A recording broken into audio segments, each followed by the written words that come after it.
Hello guys, welcome back to the channel. In today's video, I'm going to show you how you can edit view only and comment only file in Google Sheets. Alright guys, here I have my view only file in my Google Sheets, and as you can see that I cannot edit this file. And we're going to remove the view only. So the first thing we're going to do is clicking on this three dots button. Tap on this three dots button and click on the share and export. So tap on the share and export, and we are going to copy this file, so we can click on make a copy.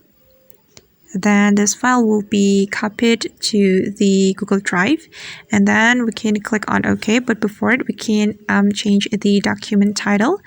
And if you don't want to change the document title, you just need to click on OK. Okay, and wait for a moment. Okay, it's still loading, guys. Alright, and now as you can see, we can edit this file. So I'm going to type on this Google Sheets. Okay.